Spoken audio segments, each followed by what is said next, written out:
इस कहानी में वर्णित देवी व तिब्बती बौद्ध धर्म के बारे में कुछ जानकारी। तिब्बत, इस नाम को सुनकर पहले क्या दिमाग में आता है? भारत के उत्तर में ऊंचे ऊंचे पर्वतमालाओं की गोद में अति सुंदर एक स्वप्न का देश जिसे द फॉरबिडन लैंड भी कहते हैं। इस देश ने अपने सीने में बहुत सारे रहस्य को छुपाकर रखा है। इस रहस्यमय देश में धर्म भी बहुत ही रहस्यमय है। सचमुच तिब्बती बौद्ध धर्म या वज्रयान बौद्ध धर्म के जैसा पहेली रूपी धर्म विश्व में बहुत कम ही है। बौद्ध धर्म के साथ तंत्र के देव देवियों का एक आश्चर्य गठबंधन है। वज्रयान से संबंधित देव देवी की चित्र या पट आपको आश्चर्य कर देंगे। तारा, अवलोकितेश्वर, जंभल, मंजूश्री जैसे शांत सौम्य दर्शन देव देवी के पास ही हेरुक, वज्रयोगिनी, वज्रवाराही और यमंतक जैसे भयानक दर्शन वाले देव देवी भी है, जिनकी मूर्ति वह चित्र देखकर ही शरीर में डर का प्रवाह हो जाता है। हिंदू धर्म की तरह वज्रयान में भी बहुत सारे डाकिनी, प्रेत, पिशाच, यक्ष तथा अपदेवता व अपदेवियां भी है। ये नर्क, अंधेरे जगत या शायद हमारे पृथ्वी पर ही वास करते हैं। इनको साधना करके जगाने की पद्धति बहुत ही गुप्त व भयंकर है। बौद्ध धर्म उत्तर प्रदेश के कुछ क्षेत्र, बिहार, बंगाल, असम का एक प्राचीन धर्म है, जो बाद में दो मूल धारा महायान व हीनयान में बंट गया। इसमें तिब्बती बौद्ध धर्म हिमालय के पास स्थित विशेष कुछ स्थानों का बौद्ध धर्म है, जिसमें मूलतः तिब्बत, भूटान, सिक्किम व लद्दाख के साथ उत्तर पूर्व चीन के कुछ अंश के लोग शामिल हैं। तिब्बती बौद्ध धर्म को वज्रयान भी कहा जाता है। तिब्बती बौद्ध धर्म में विभिन्न प्रकार की धारा में सभी का अपना मत है, लेकिन यह विशेषतः 4 भागों में विभाजित है, जो कि शाक्य, कग्यू, निंगम्मा तथा गेलुग है। यही 4 परंपराएं ही इस तिब्बती बौद्ध धर्म की चर्चा करते हैं। बौद्ध तंत्र मत में सृष्टि की आदि व उत्पत्ति शून्य है। इसी शून्य को वज्रयान में वज्र कहा जाता है। बौद्ध धर्म की सभी धाराएं यही 3 धारा अर्थात महायान, हीनयान व वज्रयान की शिक्षा प्राप्त करते चले आ रहे हैं। लेकिन कभी कभी इन संप्रदायों में बहुत निम्न तंत्र क्रिया भी देखा जा सकता है। उसी में एक भयंकर व सर्वनाशिनी तंत्र का उल्लेख भी मिलता है, जो निंगम्मा संप्रदाय मानते हैं। अति गुप्त इस तंत्र साधना की मूल आराध्य देवी देवी लाकिनी है। ऐसा भी कहा जाता है कि सभी प्रकार के असंभव कार्य को संभव करने के लिए इस देवी की आराधना की जाती है, लेकिन उसके लिए एक से अधिक प्राण की बलि देना पड़ता है। बाहर ले जाता है, लेकिन यह कैसे संभव है? क्योंकि 4 रक्षक इस छात्रावास के बाहर पूरी रात टहलते रहते हैं। इसके अलावा यह सभी मृत्यु कोई साधारण मृत्यु नहीं भद्र की ओर देखा। मठाधीश पद्मदेव का परिचय शांत, स्थिर, संयम रूप है, लेकिन आज उनके कंठ से क्रोध की ज्वाला फूट पड़ी। किस उद्देश्य से, किस साहस से इस नालंदा महाविहार में बैठकर भंते तुमने इस भयंकर साधना को चुना है? बाहर ले जाता है, लेकिन यह कैसे संभव है? क्योंकि 4 रक्षक इस छात्रावास के बाहर पूरी रात टहलते रहते हैं। इसके अलावा यह सभी मृत्यु कोई साधारण मृत्यु नहीं भद्र की ओर देखा। मठाधीश पद्मदेव का परिचय शांत, स्थिर, संयम रूप है, लेकिन आज उनके कंठ से क्रोध की ज्वाला फूट पड़ी। किस उद्देश्य से, किस साहस से इस नालंदा महाविहार में बैठकर भंते तुमने इस भयंकर साधना को चुना है? यशभद्र ने कुछ भी छुपाने की कोशिश नहीं किया। सिर उठाकर उसने संक्षिप्त उत्तर दिया, प्रज्ञापारमिता सूत्र। इन 3 अक्षरों को सुनकर कक्ष के अंदर हल्का कोलाहल शुरू हो गया। सूर्य वज्र के साथ ही बाकी आचार्य भी कठोर दृष्टि से यशभद्र की ओर देख रहे हैं। आखिर वह कहना क्या चाहता है? स्वयं मठाधीश भी आश्चर्य हो गए हैं। आचार्य सूर्य वज्र गरज पड़े, मूर्ख, वह क्या चाहने से ही मिल जाएगा? महायान बौद्ध धर्म का सबसे पवित्र उस पोथी को क्या सभी पढ़ सकते हैं? उस पोथी को पढ़ने से विश्व के सभी ज्ञान का भंडार उस व्यक्ति अंदर समाहित हो जाएगा। तुम्हारे अंदर इतना लोभ, तुम्हारे अंदर इतना लोभ।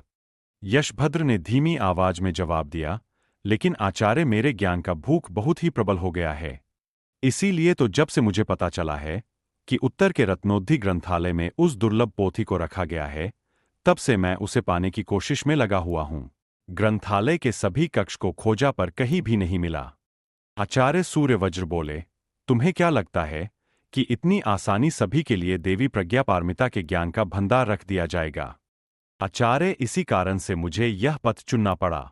मैं समझ गया था कि सभी से छुपाकर वह पोथी रखी गई और महाविहार के कुछ गिने चुने लोगों के अलावा किसी साधारण मनुष्य के लिए उसे खोज निकालना संभव नहीं है। आचार्य के धैर्य का बांध टूट गया।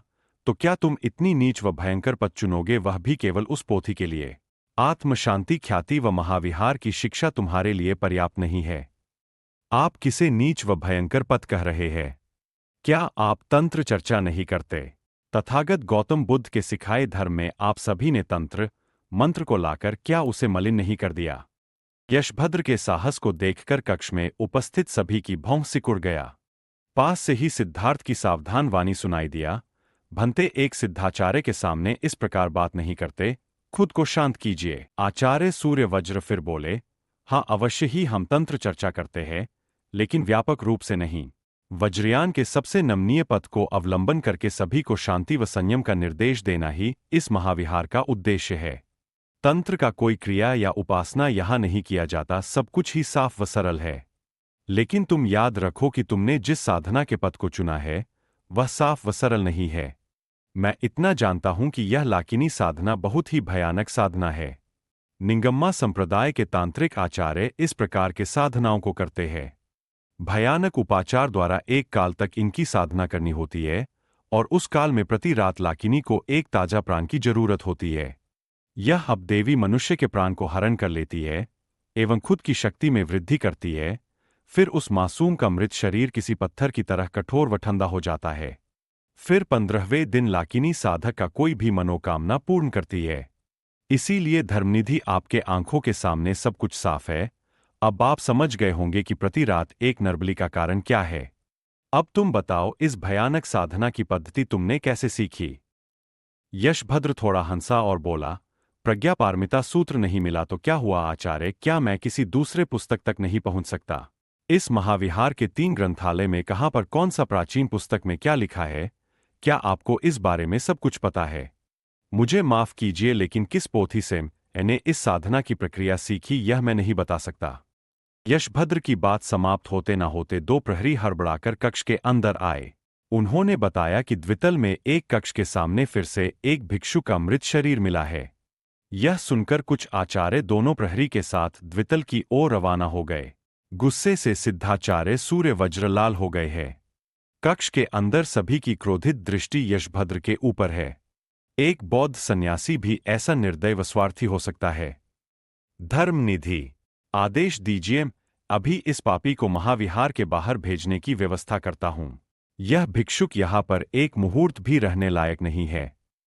अब यशभद्र की ओर देखकर मठाधीश बोले, हम सभी बौद्ध धर्म से जुड़े हैं, अहिंसा व संयम के लिए हमें ख्याति प्राप्त है। इसीलिए आज तुम इतना तुच्छ अपराध करने के बाद भी सभी के सामने खड़े होकर बात करने का साहस पा रहे हो। क्या एक बार के लिए भी तुमने महाविहार के गौरव की बात को नहीं सोचा? क्या तुमने अपने सहपाठियों के बारे में भी एक बार नहीं सोचा जिन्हें तुमने प्रतिदिन एक एक कर बलि चढ़ा दिया? यशभद्र पहले की तरह ही खड़ा रहा, उसके चेहरे पर एक निर्लज्ज हंसी खेल रहा है। अब मठाधीश पद्मदेव ने तर्जनी को ऊपर उठाया, इसी मुहूर्त, इसी गहरे निशिकाल में ही तुम इस पवित्र महाविहार को त्याग करो एवं अपने साथ ही उस अभिशाप को यहां से लेकर जाओ जिसको तुमने जागृत किया है। तुरंत ही यशभद्र का चेहरा झुलस गया। क्रोध, दुख, अभिमान, सभी अनुभूति एक साथ उसके चेहरे पर दिखाई दिया। कक्ष के अंदर सभी शांत है। अब यशभद्र ने उस छोटे संदूक को अपने सीने से लगाया, फिर कक्ष से वह नालंदा महाविहार को छोड़कर बाहर निकल गया। कक्ष के अंदर का गंभीर परिवेश उस वक्त भी समाप्त नहीं हुआ था। मठाधीश पद्मदेव के कान के पास चेहरा ले जाकर आचार्य सूर्यवज्र ने कुछ बातों को कहा, मूर्ख, वह अति मूर्ख है। मुझे ऐसा लगता है कि यह भिक्षुक लाकिनी साधना के बारे में सब कुछ नहीं जानता। ये बहुत ही धूर्त व क्रूर अपदेवी है। इनकी साधना करना मतलब खुद को चोट पहुंचाना। यशभद्र अब कहीं भी जाए, लाकिनी उसका पीछा नहीं छोड़ेगी। कुछ समय बाद ही आसपास के गांव में फैल जाएगा कि नालंदा महाविहार से एक भिक्षुक को बड़े अपराध के लिए बहिष्कार किया गया है, इसीलिए गांव के लोग उसे अपने यहां आश्रय नहीं देंगे। केवल आज की रात फिर यशभद्र लाकिनी की बलि कहां से लाएगा?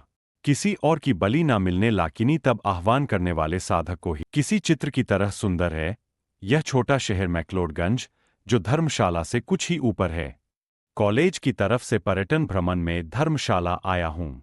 वहां से ही 2 दिन के लिए यहाँ पर घूमने चला आया। यहाँ रास्ते पर निकलकर चारों तरफ देखने से ऐसा लगता है कि यह शहर भारत के अंदर नहीं है। तिब्बत के धर्मगुरु स्वयं दलाई लामा का यह वास स्थान है। रास्ते के दोनों तरफ कई सारे तिब्बती रेस्टोरेंट, कई सारे तिब्बती प्रार्थना गृह व सभी जगह तिब्बती लोगों को देखकर ऐसा लग रहा है कि मैं तिब्बत में ही हूँ। इसीलिए तिब्बत की राजधानी ल्हासा के अनुसार इसे मिनी ल्हासा भी कहते हैं। कल ही हम सब लौट जाएंगे। इस वक्त सभी होटल में आराम कर रहे हैं, इसीलिए अकेले ही पैदल इस शहर को देखने निकल पड़ा। शाम का वक्त है। स्थानीय मार्केट भी खुलना शुरू हो गया है। घर के लिए यहाँ से कुछ लिया भी नहीं। इसके अलावा यहाँ पर इतने सारे गिफ्ट शॉप देखकर मेरे एंटी क्यूरियो का शौक उफान मारने लगा। घूमने के बीच बीच में कई दुकानों के अंदर जाकर इधर उधर देखता रहा। बहुत सारे सुंदर तिब्बती देव देवी की छोटी मूर्तियां दुकानों के अंदर सजी हुई है। इसके अलावा प्रार्थना चक्र, जपयंत्र, थांका चित्र और तिब्बती बौद्ध तांत्रिक द्वारा व्यवहारिक कई प्रकार की वस्तुएं मेरी नजर में पड़ी, लेकिन तिब्बती देव देवी की सुंदर मूर्तियां मुझे ज्यादा लुभा रही है। इतना डिटेल्ड और सुशोभित मूर्तियां जल्दी देखने को नहीं मिलती। जिन्होंने भी इन मूर्तियों को बनाया होगा उसकी हस्तकला देखने लायक है, लेकिन कई सारी दुकानों में घूम दाम पूछकर समझ आया कि इनमें से कुछ भी लेना मेरे बस का नहीं। सामान्य 4 से 5 इंच की मूर्तियों का दाम सुनकर ही जेब में दर्द होने लगता। यहाँ पर वस्तुओं का दाम कुछ ज्यादा ही है। एक छोटा सा क्रिस्टल का ब्रेसलेट खरीदने गया, दाम 450। हालांकि वह ब्रेसलेट प्योर क्रिस्टल नहीं था। लूटना इसे ही कहते हैं। एक दुकान से दूसरे दुकान में घूम रहा हूं, अचानक मुझे ऐसा लगा कि कोई मेरा बहुत देर से पीछा कर रहा है, लेकिन उसका अनुभूति अब हुआ। एक दुकान से बाहर निकलते ही मुझे ऐसा लगता कि कोई मेरे पीछे चलते हुए आ रहा है, तथा पीछे देखते ही वह छुप जाता। हालांकि यह टूरिस्ट सीजन नहीं है, इसीलिए रास्ते पर ज्यादा लोग नहीं है। इसके अलावा अकेला ही हूं। हाथ में एक महंगा घड़ी और जेब में मोबाइल है। जेब में कुछ पैसे भी है। अनजान जगह इसीलिए थोड़ा सुविधाजनक लगा। हालांकि यह मेरे मन का वहम भी हो सकता है, लेकिन अगर सचमुच कोई मेरा पीछा कर रहा है तो मेरा होटल में लौट जाना जरूरी है। मार्केट के लगभग लास्ट में आ गया हूं। यहां से एक रास्ता ऊपर की ओर चला गया है। वहां से कल ही घूम कर आया हूं। बड़े बड़े पाइन के पेड़ों के पीछे का वह जगह बहुत ही सुनसान है।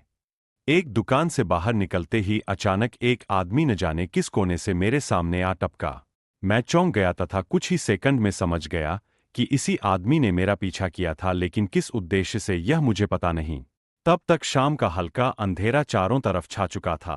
पहाड़ों पर बहुत ही जल्दी शाम हो जाता है। वह आदमी मुझसे एक हाथ दूर कंधे पर एक झोला व मैला विंडशीटर पहने खड़ा है। स्पष्ट चेहरा नहीं दिख रहा है, लेकिन समझा जा सकता था कि वह स्थानीय आदमी है। मेरे कुछ पूछने से पहले ही उस आदमी ने एक अजीब आवाज में मुझसे पूछा, सब कुछ बहुत महंगा है न भाई साहब? इस प्रश्न को सुनकर मैं चौंक गया। मैं बोला, मतलब? नहीं, कुछ नहीं। मैं बहुत देर से देख रहा हूं कि आप एक दुकान से दूसरी दुकान केवल घूम रहे हैं, लेकिन कुछ खरीद नहीं रहे हैं। अब परेशान होकर मैंने प्रश्न किया, तो उससे आपको क्या दिक्कत? रुकिए, मेरे पास कुछ है, क्या आप खरीदना चाहोगे? कोई बात नहीं, एक बार देख तो लीजिए। अब मैं और भी आश्चर्य हुआ। क्या केवल इसलिए इतनी देर से यह आदमी मेरा पीछा कर रहा था? आखिर वह चाहता क्या है? दूसरी तरफ की दुकान से हल्का रोशनी उस आदमी के चेहरे पर पड़ रहा है।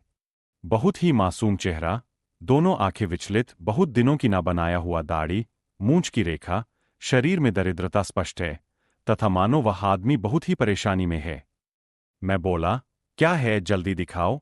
उस आदमी के साथ खड़ा रहने में मुझे घुटन सा महसूस हो रहा था। उस आदमी ने अपने कंधे के झोले से कुछ बाहर निकाला तथा उसे मेरे सामने आगे बढ़ाया। लाल कपड़े से मुड़ा हुआ कुछ है। मैंने ध्यान दिया कि उस आदमी के आंख जिज्ञासु दृष्टि से मेरी ओर फैला हुआ है। क्या है यह? अब उस आदमी ने लाल कपड़े को खोला। उसमें एक 4 से 5 इंच का मूर्ति दिखाई दिया। कुछ देर पहले ही दुकानों में मैं जिन मूर्तियों के दाम पूछ रहा था, यह भी उसी तरह का है, लेकिन उनसे बहुत ही ज्यादा सुंदर व प्रोमिनेंट है। अब उस आदमी ने पूछा, पसंद आया? आपको कुछ ऐसा ही वस्तु चाहिए था? इसका मतलब है कि मैंने दुकानों के अंदर क्या किया इस बारे में भी उस आदमी ने ध्यान दिया है। बहुत ही धुरंधर लगता है। जो भी हो, मूर्ति को सुंदर ना बोलने का कोई वजह ही नहीं है। उस मूर्ति की सुंदरता ने मुझे मोह लिया है। हालांकि मूर्ति के शरीर का हल्का सफेद परत बता रहा है कि मूर्ति की उम्र कई सौ साल तो अवश्य होगा, लेकिन मूर्ति का सभी कोना स्पष्ट है। उस आदमी ने मेरे तरफ देखते हुए विनती के स्वर में बोला, ले लीजिए साहब, आपको जो कीमत अच्छा लगे आप दीजिएगा, कोई जबरदस्ती नहीं। उस आदमी को देखकर मुझे थोड़ा कष्ट हुआ। गरीब आदमी है और शायद पैसों की जरूरत है, इसीलिए घर की कीमती चीज बेचकर कुछ पैसे पाना चाहता है। मैंने मूर्ति को हाथ में लिया। वह मूर्ति अच्छा खासा भारी था। उस आदमी ने फिर बोला, पंचधातु का है साहब, यह पाल वंश के समय की मूर्ति है। इसे घर में रखिए, आपका भला होगा। पाल वंश के समय का? वाह, यह तो खजाना है। बौद्ध धर्म के देव देवियों के बारे में मेरा ज्ञान नर्सरी के बच्चे जितना ही है। और ज्यादा समय व्यतीत ना करते हुए उस मूर्ति को ले लिया। इधर उधर करने से कोई लाभ नहीं। दुकानों में जो दाम बता रहे थे वह मेरे जेब से बाहर है। इसी वक्त एक आश्चर्य घटना घटी। मैं अपने पर से 100 रुपए के नोट निकालकर उस आदमी के हाथों में देने वाला था कि अचानक मैंने देखा कि वह आदमी मेरे सामने से कुछ दूरी पर जाकर भाग गया। दौड़ते हुए मार्केट को पार कर सामने के बड़े रास्ते से ना जाने कहाँ गायब हो गया। मैं आश्चर्य से नोट हाथ में पकड़े खड़ा रहा। आखिर ऐसा क्यों? इतना महंगा एक मूर्ति दिया, लेकिन पैसा देते वक्त भाग क्यों गया? कुछ देर ऐसे ही खड़ा रहने के बाद मैंने इस बात को दिमाग से बाहर निकाल दिया। शायद कोई पागल था, उसकी बातें ही पागलों जैसी थी। मुझे पहले ही समझ जाना चाहिए था। जो भी हो, उसके पागलपन में मुझे एक जबरदस्त सामान फ्री में मिल गया। इस मूर्ति का वर्तमान बाजार कीमत बहुत ही ज्यादा है। मेरे बेडरूम में यह मूर्ति बहुत ही अच्छा सुशोभित होगा। यही सोचते हुए होटल की तरफ चल पड़ा। होटल में लौटकर इस घटना के बारे में किसी को नहीं बताया। इतना महंगा एक मूर्ति अगर दोस्तों को इसकी खबर दे दी तो क्या पता कल सुबह उठते ही या मेरे बैग से गायब रहे। रात में जब सभी खाने चले गए तब अकेले कमरे में बैठकर लाल कपड़े को खोल उस मूर्ति को अच्छे से देखा। एक देवी मूर्ति, दिखने में सुंदरता के साथ भयानक भी है। देवी पूरी तरह नग्न नहीं, लेकिन अलंकार से सुशोभित। एक पैर जमीन पर और एक नृत्य मुद्रा में ऊपर उठाकर खड़ी है तथा पैर के नीचे एक बच्चे की तरह कुछ लेटा हुआ है। गले में एक मुंडमाला सुशोभित है। एक हाथ में कटोरी जैसा कुछ पकड़ा है, उसमें से आग जल रही है। दूसरे हाथ में घंटी जैसा जो पकड़ा है, उसे मैंने कुछ देर पहले ही दुकान में देखा था। इसे तिब्बती बौद्ध वज्र कहते हैं।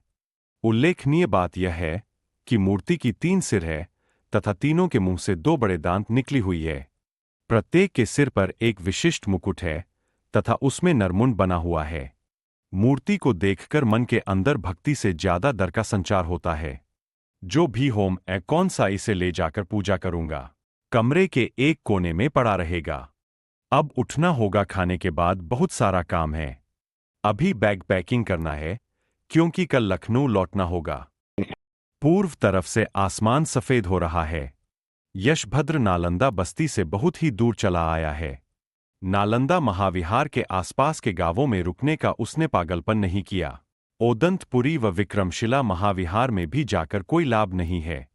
वहां पर भी उसे प्रवेश नहीं मिलेगा क्योंकि इन 2 महाविहार के साथ नालंदा महाविहार का एक घनिष्ठ संबंध है। इसीलिए अब यशभद्र की यात्रा उद्देश्यहीन है। कहीं रुकने की एक जगह खोजना ही अब उसके लिए जरूरी कार्य है। अपमान व क्रोध से उसका सिर गर्म हो गया है। बाल्यावस्था से ही नालंदा महाविहार की 4 दीवारों के अंदर रहने के कारण इन रास्तों को यह मासूम बौद्ध भिक्षुक नहीं पहचानता। जिस रास्ते पर वह आगे बढ़ रहा है उस रास्ते पर ज्यादा गांव भी नहीं है, इसीलिए यशभद्र पूरे दिन केवल चलता जा रहा है। बीच में उसे 2 जंगल भी पार करना पड़ा, इसलिए शाम होने तक वह थक चुका है। और कुछ दूर चलने के बाद एक मैदान आया। इस मैदान को पार कर अचानक उसे एक मठ दिखाई दिया। अवलोकितेश्वर की कृपा हुई। वह जल्दी से मठ के पास पहुंचा। एक बौद्ध मठ तथा उसके सामने का पट खुला हुआ है, लेकिन अंदर के पट बंद हो चुके हैं। आसपास देखने पर कई सारे छोटे छोटे प्रार्थना कक्ष दिखाई दिए। आज रात के लिए यशभद्र को यही रुकना होगा तथा सुबह होने पर वह मठ के सन्यासी से यहाँ रहने के लिए अनुरोध करेगा। एक छोटे से प्रार्थना गृह के अंदर यशभद्र ने प्रवेश किया। क्षुधा व तृष्णा से उसका शरीर सुन्न हो गया है। हालांकि उसने जंगल के एक छोटे से तालाब से जलपान किया था, अगर थोड़ा खाने को कुछ मिल जाता तो अच्छा होता। संदूक को जमीन पर रख उसके ऊपर सिर रखकर यशभद्र लेट गया। थकान के कारण कुछ देर में ही उसके आंखों में निद्रा उतर आई। आधी रात को किसी अनजाने कारण से यशभद्र की नींद खुल गई। नींद खुलते ही उसे ऐसा लगा कि एक बर्फ के टुकड़े पर उसने अपना सिर रखा हुआ है। तुरंत ही वह उठ बैठा। धातु से बना संदूक कुछ ज्यादा ही शीतल हो गया है। इस शीतलता को वह अच्छी तरह जानता है। सब कुछ समझकर यशभद्र की आंखें चौड़ी हो गई। क्षुधा, तृष्णा, क्रोध व अपमान में वह भूल गया था कि संदूक के अंदर स्वयं लाकिनी है, और वह ये भी भूल गया था कि प्रति रात्रि की तरह आज भी उसे एक ताजा प्राण चाहिए। और इस निर्जन मैदान व छोटे से प्रार्थना कक्ष में प्राण मतलब वह स्वयं है। मुहूर्त में ही यशभद्र का पूरा शरीर कांप उठा। आखिर वह अब क्या करे? जिस साधक ने उसे नर्क के अंधेरे से बाहर लाया है, क्या वह उसी को मारेगी? उस पर थोड़ा भी दया प्रदर्शन नहीं करेगी? इस बारे में यशभद्र को कुछ भी नहीं पता, क्योंकि लोभवश के कारण उसने यह सब जानने की कोशिश भी नहीं किया था। हे अवलोकितेश्वर, कर्मफल मनुष्य को इसी तरह भोगना पड़ता है। भागने की चेष्टा करके कोई लाभ नहीं है। वह अच्छी तरह जानता है कि लाकिनी उसे पृथ्वी के किसी भी प्रांत से ढूंढ लाएगी। उस संदूक के अंदर मानव प्राण का संचार हुआ है। एक खट खट की आवाज से संदूक का ढक्कन हिलता रहा। वह आ रही है, वह बाहर आ रही है। बैठे बैठे ही यशभद्र पीछे की ओर सरकता रहा। अंत में उसका पीठ दीवार से सट गया। अब अंत में उसे क्या अपने ही फंदे में पैर रखना होगा? अब उसके मन के अंदर तीव्र आतंक के अलावा भी जो अनुभूति ज्यादा हो रहा वह खेद है। मासूम बौद्ध सन्यासियों को मौत के मुंह में धकेल देने का कीमत अब उसे देना होगा। उसके अंदर लोभ का जो जिह्वा था वही अब उसे निगल जाएगा। कक्ष की शीतलता अब पहले से बहुत ही ज्यादा है। संदूक का ढक्कन धीरे धीरे खुल रहा है और उसके साथ ही एक हल्के हरे रंग की रोशनी पूरे कक्ष में फैल रहा है। संदूक का ढक्कन पूरा खुल गया। 1, 2, 3 यशभद्र मृत्यु का मुहूर्त गिन रहा है। उसका आश्चर्य से फैला हुआ आंख अब संदूक की ओर है। उसके अंदर से धीरे धीरे कुछ बाहर निकल रहा है। एक हाथ निकला, अब दूसरा हाथ भी निकल रहा है। दोनों निकले हाथ के बड़े बड़े नाखून संदूक को खुरच रहे हैं। वह भयानक आवाज मानो यशभद्र के सीने को अभी फाड़ डालेगा। अब धीरे धीरे उसमें से सिर निकल आया। यशभद्र ने आश्चर्यचकित होकर देखा कि एक नहीं, दो नहीं, 3 सिर निकल रहे हैं। एकदम वैसी ही प्रतिरूप जैसी मूर्ति संदूक के अंदर रखा हुआ है। 6 आंख अंगारों की तरह जल रहे हैं। संदूक के अंदर से पूरा शरीर अब बाहर निकल आई तथा धीरे धीरे वह यशभद्र की ओर बैठते रेंगते हुए आगे बढ़ने लगी। तीनों चेहरे पर एक विभत्स भयानक हंसी है। उन 3 जोड़े आंखों की दृष्टि से यशभद्र मानो अभी भस्म हो जाएगा। उसे याद आ गया कि लाकिनी जागरण के लिए जिस पोथी की सहायता उसने लिया था उसके अंत के कुछ पृष्ठ नहीं थे। शायद वहां पर लिखा हुआ था कि इसे जगाने की भयानक व्यथा क्या हो सकती है। शायद वहां इसे रोकने का कोई क्रिया भी लिखा हुआ था। उसे तो इस बारे में कुछ भी नहीं पता। लोभ, हाँ, लोभ में वह अंधा हो गया था, इसीलिए उसने इस नर्क के शक्ति को समझ नहीं पाया। डर व आतंक से यशभद्र की आंख बार बार बंद हो रहा। मृत्यु आ रही है। कुछ ही देर में एक चिल्लाने की आवाज के साथ सब कुछ शांत हो गया। वर्तमान समय। एक छोटी सी घटना का उल्लेख करना जरूरी है। यह घटना सचमुच बहुत ही छोटा है, लेकिन उस घटना ने मेरे मन में कुछ सवाल पैदा कर दिया है। हिमगिरी एक्सप्रेस में लखनऊ लौट रहा हूं। साथ में पूरा कॉलेज का ग्रुप है। ग्रुप की मस्ती व दोस्तों के शोर शराबे में समय कैसे व्यतीत हो रहा है समझ में नहीं आ रहा। पठानकोट से ट्रेन में चढ़ते वक्त कई सारी बिस्कुट का पैकेट खरीद लिया था। वही सब मेरे बैग में रखा हुआ है। ट्रेन में चढ़ते ही मुझे बीच बीच में भूख लग जाता है, इसीलिए साथ में बिस्कुट ले लिया था। हम सभी अपने अपने बर्थ में बैठकर मस्ती कर रहे हैं। कुछ देर बाद भूख लगते ही ऊपर के बर्थ पर रखे बैग से बिस्कुट के पैकेट निकालते वक्त आश्चर्य हो गया। जैसे ही मैंने बैग के जिप को खोलकर हाथ अंदर डाला, उसी वक्त मुझे ऐसा लगा कि एक रेफ्रिजरेटर को खोलकर डीप फ्रिज के अंदर आइस बॉक्स पर हाथ रख दिया है।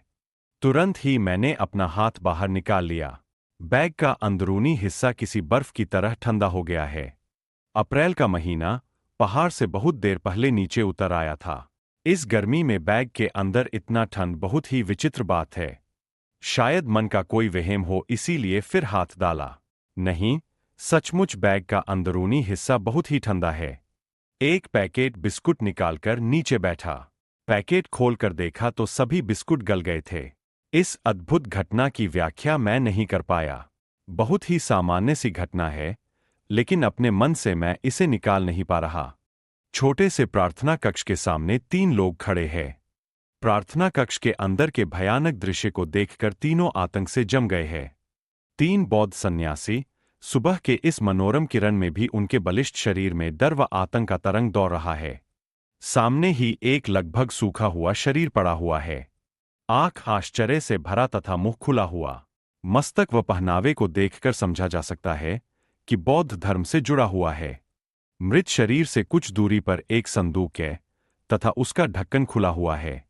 उन तीनों में उम्र में जो प्रवीण है, उनका नाम प्रशांत गुप्त है। उन्होंने ही आतंक की शांति को भंग किया। बाकी दोनों में से एक को इशारा करते हुए बोले, जाकर देखिए तो उस संदूक के अंदर क्या है। संदूक के अंदर से जो वस्तु उन्होंने लाकर प्रशांत के हाथ में दिया, उसे देखते ही उनका पूरा शरीर कांप गया। बाकी दोनों का उस वस्तु के बारे में कोई ज्ञान नहीं है। वह दोनों कौतूहल नजरों से प्रशांत गुप्त की ओर देखते रहे। क्या हुआ आपको भंते? आखिर वह क्या है? प्रशांत गुप्त का होंठ कांप रहा है। ठीक वही, जैसा वज्राचार्य से सुना था। यह ठीक उसी तरह की मूर्ति है। यह मूर्ति निंगम्मा संप्रदाय की आराध्या एक भयानक अपदेवी है। हिमालय की तराई देशों में बहुत ही गुप्त रूप से इनकी आराधना की जाती है, लेकिन इस देश में भी कोई कर रहा है, या मैंने पहली बार देखा। प्रशांत गुप्त के माथे पर बिंदु बिंदु स्वेद दिखाई दिया। बाकी दोनों सन्यासी के आंखों में आतंक स्पष्ट है। भंते फिर अब क्या किया जाए? स्वयं वज्राचार्य तो किसी कार्यवश मठ के बाहर गए हैं। हम सभी अवलोकितेश्वरा के उपासक हैं। इस मठ में किसी का क्षति हम होने नहीं देंगे। वज्राचार्य की अनुपस्थिति में इस मठ की रक्षा करने का दायित्व हमारे ऊपर ही है। पहले इस मृत शरीर का गुप्त रूप से शीघ्र ही अंतिम संस्कार की व्यवस्था करो।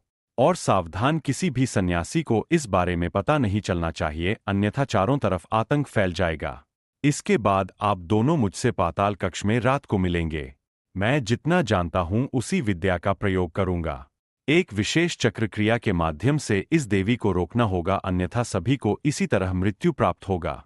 अवलोकितेश्वर का विशाल रूप देवता सिंहनाद की आराधना करूंगा। वो ही इस भयानक शक्ति से लड़ सकते हैं। हे अवलोकितेश्वर, आप मुझे शक्ति दीजिए। कहने के बाद हाथ की मुट्ठी में पकड़े जपमाला को प्रशांत गुप्त ने अपने माथे पर लगाया। गुप्त पाताल कक्ष के अंदर चारों तरफ अंधेरा फैला हुआ है। पूरे कक्ष में केवल 3 दीपक जल रहा है। वह सभी एक बड़े से वृत्त के अंदर बने एक षटभुज आकृति के 3 कोने पर रखा हुआ है। बाकी 3 कोने पर 3 कठोर शरीर बैठा हुआ है। प्रत्येक के हाथ में एक जपमाला है जो घूमता जा रहा है, तथा साथ ही मंत्र पाठ भी चल रहा है। वृत्त के एकदम मध्य में संदूक से प्राप्त लाकिनी मूर्ति को रखा गया है। 3 लाख जप समाप्त होने में और कुछ ही समय बाकी है। इसके बाद ही इस भयानक शक्ति का खेल समाप्त हो जाएगा। अचानक ही बंद पाताल कक्ष के अंदर साने साने करता हुआ शीतल हवा इधर से उधर निकल गया। उस हवा ने तीनों के हड्डी को कंपा दिया था। हवा के झोंके से तीनों दीपक बुझ गए और जमीन पर नीले रंग के रेत से बना देवता सिंहनाद का मंडल उड़ गया। किसी अदृश्य शक्ति ने तीनों के हाथ में पकड़े जपमाला को छिन्न भिन्न कर दिया। चारों तरफ अब केवल अंधेरा और एक भयानक शीतल हवा का झोंका है। धीरे धीरे अंधेरे की जगह एक हल्के हरे रंग की रोशनी ने ले लिया। पूरे कक्ष में किसी के भयानक हंसी की आवाज सुनाई दे रहा है। तीनों सन्यासी ने आश्चर्य होकर इधर उधर देखा। यहां पर तो कोई भी नहीं है, तो फिर यह हंसी किसकी है? हल्के हरे रंग की रोशनी ने इस अंधेरे को और भी विकराल रूप दे दिया है। अचानक प्रशांत गुप्त की नजर उस मूर्ति की ओर पड़ी। मूर्ति नहीं, अब वहां पर एक नीले रंग का अंधेरा है। उस अंधेरे में एक परछाई बैठा हुआ है। उस परछाई की हाथ पैर सभी साधारण मनुष्य के जैसा, लेकिन केवल सिर साधारण मनुष्य के जैसा नहीं है। एक नहीं, दो नहीं, उसके 3 सिर है। 3 सन्यासी की तरफ 3 जोड़ा आंख प्रबल क्रोध से जल रहा है। उन आंखों में प्रतिहिंसा की ज्वाला धधक रही है। किसी एक अदृश्य शक्ति ने उन 3 बौद्ध सन्यासियों को बांध दिया है, इसीलिए भागने के बारे में वह सभी भूल चुके हैं। खड़े होकर वह सभी केवल अपनी मृत्यु की प्रतीक्षा कर रहे हैं। इसके बाद उन 3 बौद्ध सन्यासियों का मुंह खुल गया तथा हवा की तरह साने साने करके तीनों सिर ने 3 सन्यासी के प्राण शक्ति को चूसने लगी। रक्त, मांस, सब कुछ धीरे धीरे चूसकर अब केवल सन्यासियों का नीला शरीर दिखने लगा। वो तीनों लाकिनी को रोकने में असफल रहे। कुछ देर में ही 3 शरीर 3 तरफ छिटककर जमीन पर गिर पड़ा। अब 3 सिर वाला शरीर उठ खड़ी हुई। इसके बाद वृत्त के मध्य में रखे पंचधातु की मूर्ति को उठा लिया, फिर मूर्ति के साथ वह ना जाने कहाँ गायब हो गई। मठ के बाकी सन्यासी जान भी नहीं पाए कि गुप्त पाताल कक्ष में इन 3 मासूम सन्यासी के साथ क्या हुआ। इतने दिनों के ट्रिप के बाद केवल एक को छोड़ लगभग सभी मेरे घर आने और मुझसे मिलकर खुश है। इस वक्त दोपहर का समय है। मैं लंच करके अपने रूम में लेटा हुआ हूं। मैं सुबह आया हूं लेकिन वह अभी तक मुझसे मिलने नहीं आया।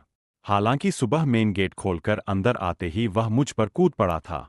मेरे आने से वह बहुत ही खुश है, यह मैं समझ चुका था, लेकिन केवल उतना ही, इसके बाद से उसका कोई अतापता नहीं।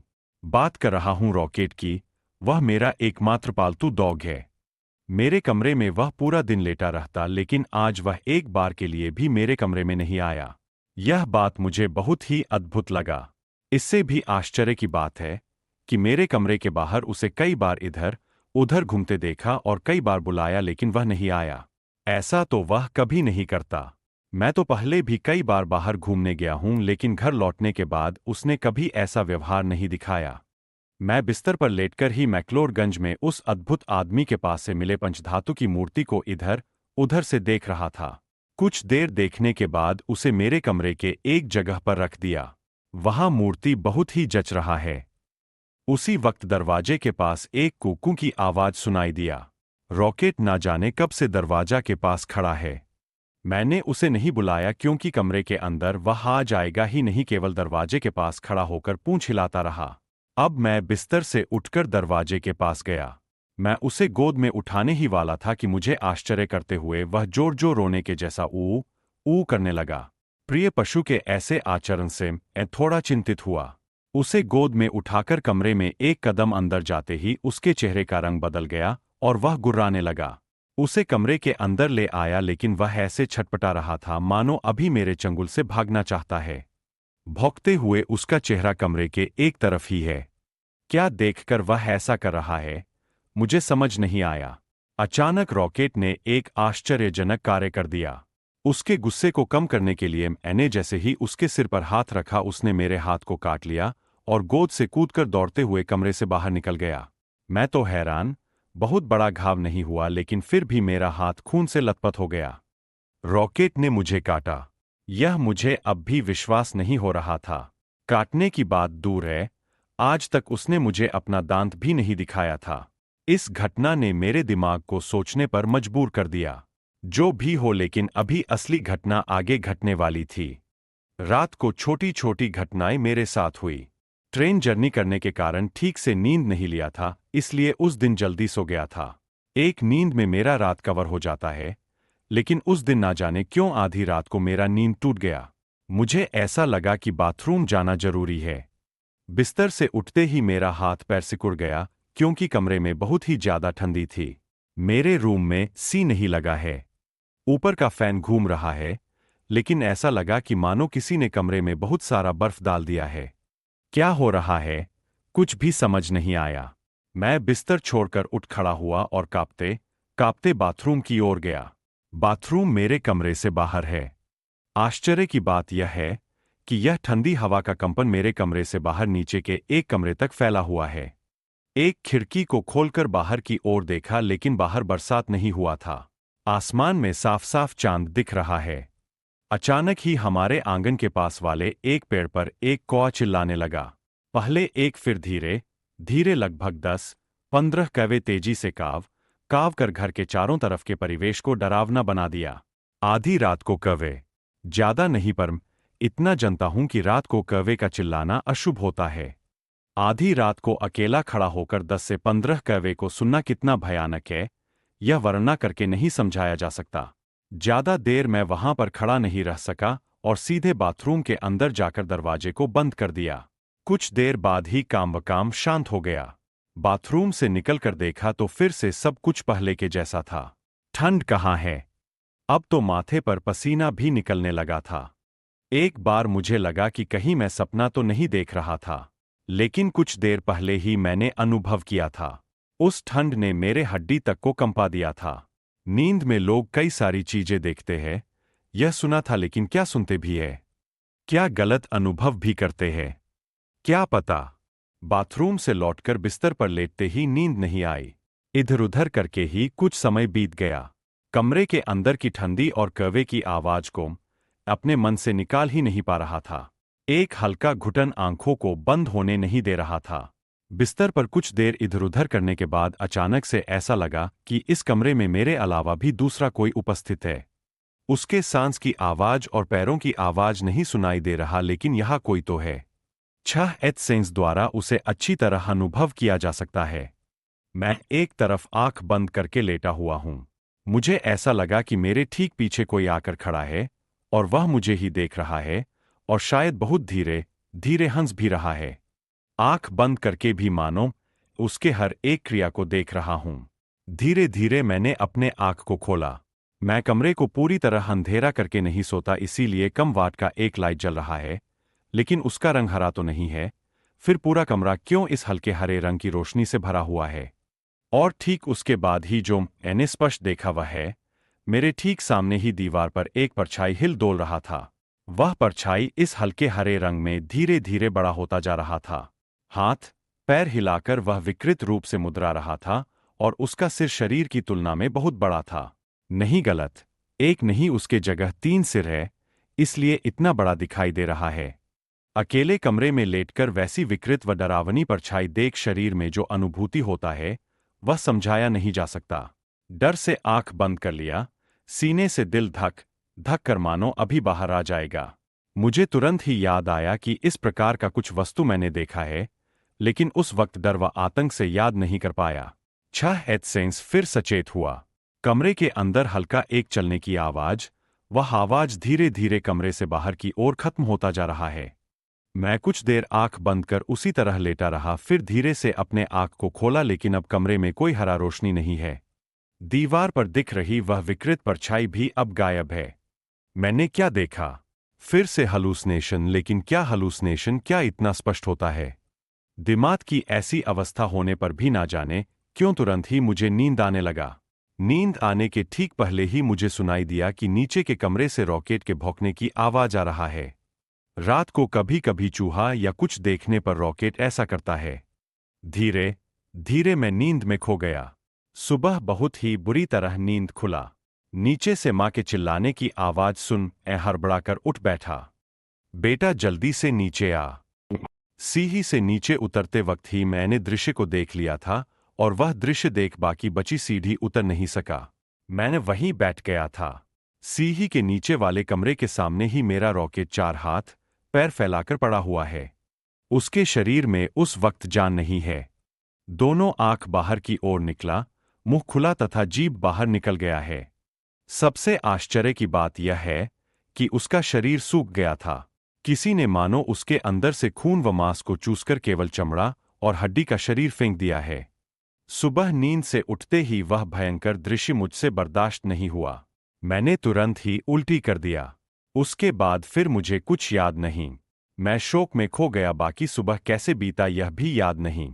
दोपहर को घर के सामने ही रॉकेट को कब्र दिया गया। दुख व आतंक से मैं किसी पत्थर की तरह हो गया। रात की घटना मुझे स्पष्ट रूप से याद है और आज सुबह उठकर यह दृश्य मैं समझ गया कि घर के अंदर किसी कारणवश कुछ तो परिवर्तन हो रहा है। कुछ गड़बड़ है जो मुझे पता नहीं चल रहा। इन सभी घटनाओं का एक लिंक है, लेकिन किसके साथ यही मुझे समझ नहीं आ रहा। दोपहर में लेटकर कल से हो रही सभी घटनाओं को एक एक कर मिलाने की कोशिश किया। ना जाने क्यों मुझे ऐसा लगा कि कल रात की घटना और रॉकेट की मृत्यु सब कुछ में एक लिंक है। दीवार के एक तरह सोचते हुए देख रहा था। वहां पर एक जगह मेरे द्वारा लाए गए मूर्ति पर नजर पड़ते ही मैं चौंक गया तथा से पूरा शरीर ठंडा हो गया। यही, हाँ, इसी प्रकार की परछाई को मैंने कल रात देखा था। 3 सिर वाला वह परछाई, और यह भी याद आया कि नींद आने से पहले मैंने रॉकेट के भौंकने की आवाज सुना था। उस वक्त समझ नहीं पाया था कि क्या देखकर वह भौंक रहा है। मेरे दिमाग में कई बातें दौड़ने लगी। तो क्या इन सभी घटनाओं के पीछे इस मूर्ति का संबंध है? इसके अलावा मेरे मन में यह बात भी घूम रहा था कि इस मूर्ति को घर में लाने के एक दिन के अंदर ही कई सारी हैरान कर देने वाली घटना घट गई। क्या यह मूर्ति अभिशापित है? याद आया कि घर लौटने से पहले मैक्लोडगंज के मार्केट में उस आदमी ने कैसा अद्भुत आचरण किया था। मूर्ति को मेरे हाथ में देते ही वह भाग क्यों गया था? मनुष्य ऐसा तभी करता है जब वह किसी खराब चीज को किसी दूसरे पर थोपकर उससे छुटकारा पाना चाहता हो। एक पंचधातु की इतनी महंगी मूर्ति कोई फ्री में क्यों देगा? सोचने से बहुत सारी बातें सामने आती है। बहुत सारे प्रश्न मन में है जिसके बारे में मुझे नहीं पता। कल रात को मुझे बहुत ही तेज ठंड लग रहा था। याद आया कि घर लौटते वक्त ट्रेन में भी बैग के अंदर इसी तरह का ठंड मैंने अनुभव किया था। मेरे बैग के अंदर उस वक्त भी यह मूर्ति थी। मेरे कमरे के अंदर भी अब वही मूर्ति है। तो क्या मेरा अंदाजा सही है? मूर्ति के साथ ही इन सभी घटनाओं का संबंध है, लेकिन क्यों?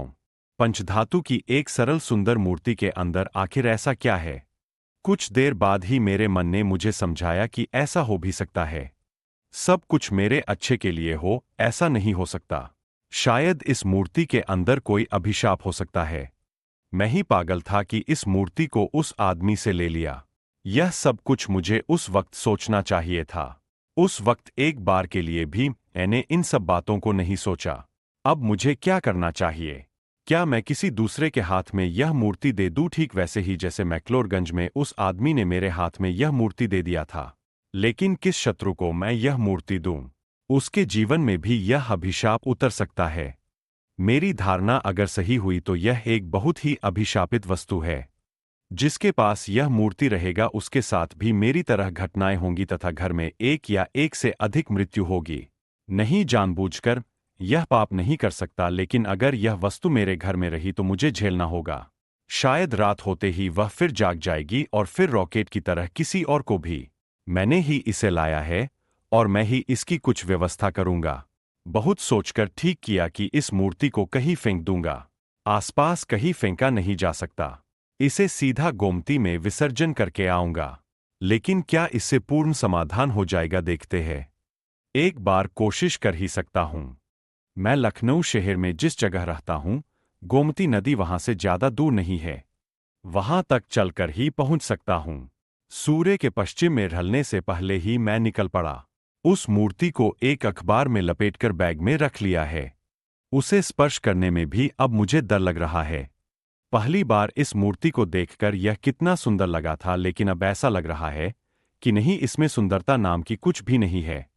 विभत्स, भयानक, उसमें कोई सुंदरता नहीं है। मूर्ति को देखकर ही शरीर में डर दौड़ जाता है।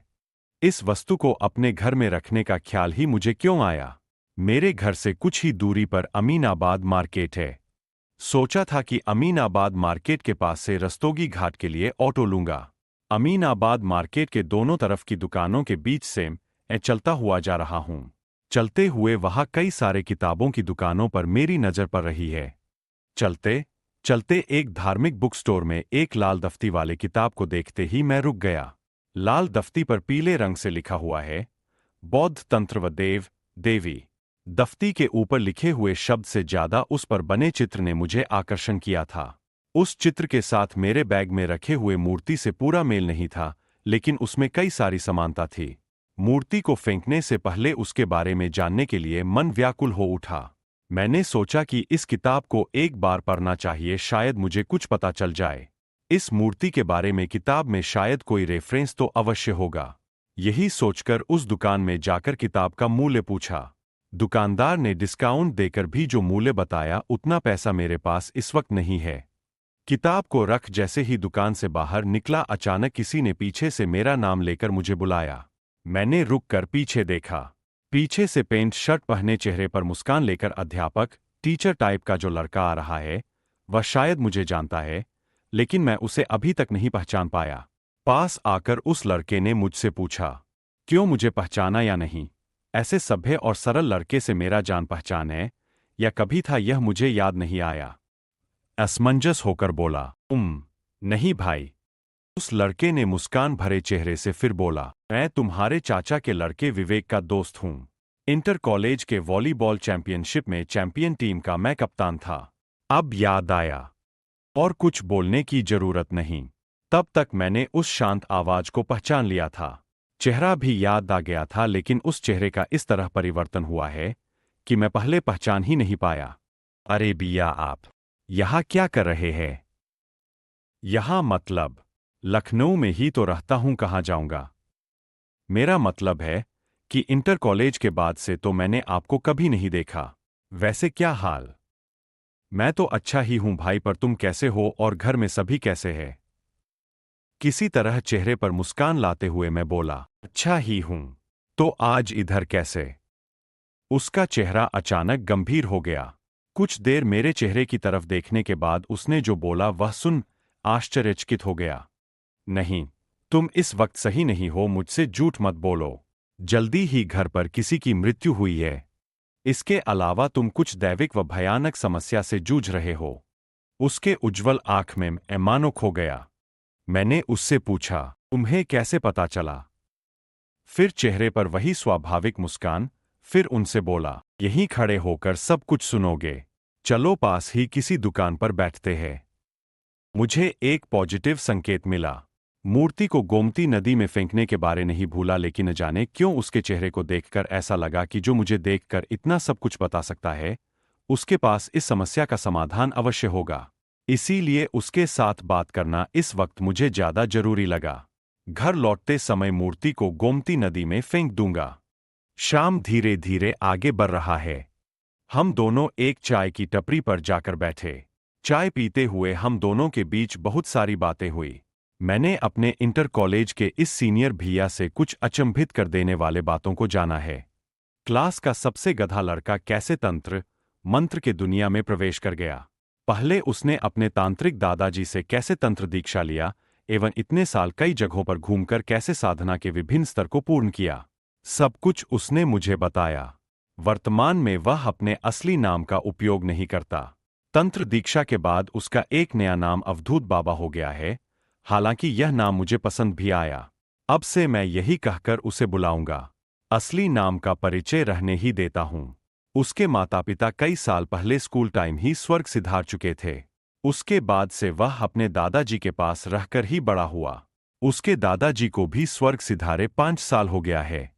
वर्तमान में वह गोरखपुर अपने पैतृक घर में रहता है। हजरतगंज में अपने एक घर के किराए से उसका जीवन आय चल रहा है। कई प्रकार की साधनाओं को करने के बाद अब उसके अंदर कई तरह की क्षमताएं हैं। इतने दिनों के बाद कोई दूसरा अगर मिलकर यह बात कहता तो मैं मानने से पहले 10 बार सोचता, लेकिन इस लड़के को मैं जैसे जानता था उससे लगभग 100% ही परिवर्तन हो गया है। इसके अलावा 2 तेज उज्ज्वल आंख को देखकर यह समझा जा सकता है कि वह झूठ नहीं बोल रहा। इसके अलावा उसने मेरे साथ हो रहे समस्याओं के बारे में इतनी आसानी से कैसे बता दिया।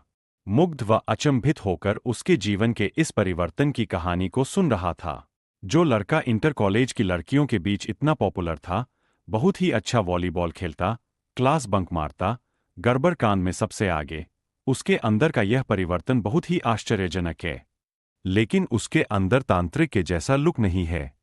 साधारण सा शर्ट पैंट, साधारण बाल, दाढ़ी, क्लीन शेव, बस इतना ही। अचानक देखने से शायद कोई टीचर है, यही भाव पहले मन में आएगा। मेरे मन में एक शांति की हवा बह चली थी। सचमुच भगवान भी बहुत ही करुणामयी है, जो इतने सालों बाद आज ही किसी तरह उसके साथ में मिल गया। मन के अंदर एक बात दौड़ गई कि शायद यही आदमी मेरे समस्याओं को मिटा सकता है। अपने बारे में बहुत सारी बातें बताने के बाद अब अवधूत ने मुझसे पूछा, आप बताओ कि मूल समस्या क्या है? हालांकि मैंने बहुत सारा अंदाजा लगा लिया है, लेकिन तुम्हारे मुंह से सुनना चाहता हूं। शायद मैं तुम्हारा कुछ सहायता कर सकूं। आभार की रेखा मेरे चेहरे पर स्पष्ट थी। सचमुच भगवान मनुष्य के भेष में इस तरह समस्याओं से बचाने के लिए आते हैं। अवधूत को सब कुछ खुलकर बताया। मैक्लोडगंज मार्केट की घटना से लेकर आज सुबह तक मेरे साथ जो कुछ भी हुआ है, सब कुछ उसे बताया। अवधूत ने सब कुछ ध्यानपूर्वक सुना। सब कुछ बताने के बाद अवधूत बोला, तुम भी पागल ही हो। अनजाने व्यक्ति ने कुछ दिया और तुमने फ्री में ऐसे ही ले लिया। इतना महंगा मूर्ति उसने तुम्हें दिया और तुमने इस बारे में एक बार भी नहीं सोचा। जो भी हो, अब वह मूर्ति कहाँ है? मेरे पास सिर झुकाकर सुनने के अलावा और कोई उपाय नहीं था। इस प्रश्न का आखिर मैं क्या जवाब दूं? सपने में भी कल्पना नहीं किया था कि एक पंचधातु की बौद्ध देवी मूर्ति रात को जीवित भी हो सकता है। बैग से मूर्ति को निकालकर उसके हाथ में दिया। लपेटे हुए अखबार को खोल उसने मूर्ति को कई बार इधर उधर से देखा और फिर बोला, इसे ऐसे साथ में लेकर क्यों घूम रहे हो? इससे कोई भी घटना हो सकती है। गोमती नदी में फेंकने जा रहा था। नहीं, इससे कोई लाभ नहीं होगा। ऐसे नहीं होता। तुम एक काम करो, यह मूर्ति मुझे दे दो। यह सुन मैं चौंक गया। नहीं भाई, जानबूझकर इस भयानक समस्या को तुम्हारे कंधे पर नहीं डालना चाहता। मैं इसे जाकर गोमती में विसर्जन कर देता हूं। अवधूत ने हल्का सा मुस्कुराते हुए बोला, मेरे पास महाकाल भैरव के यज्ञ का भस्म है तथा खुद की रक्षा करने के लिए मेरे पास रक्षा मंत्र भी है। कोई निम्न नकारात्मक शक्ति मेरा कुछ नहीं कर सकता। तुम बिना कुछ सोचे ही यह मूर्ति मुझे दे सकते हो। वैसे अगर यह तुम्हारे पास रहा तो कोई ना कोई भयानक घटना अवश्य तुम्हारे साथ होगा। मैं इतना जानता हूं कि कोई भयानक नकारात्मक शक्ति यह नहीं चाहेगा कि उसकी मूर्ति का विसर्जन किया जाए। वह तुम्हें रोकने की कोशिश करेगा। शाम हो चुका है, अब यह मूर्ति अपने पास मत रखो।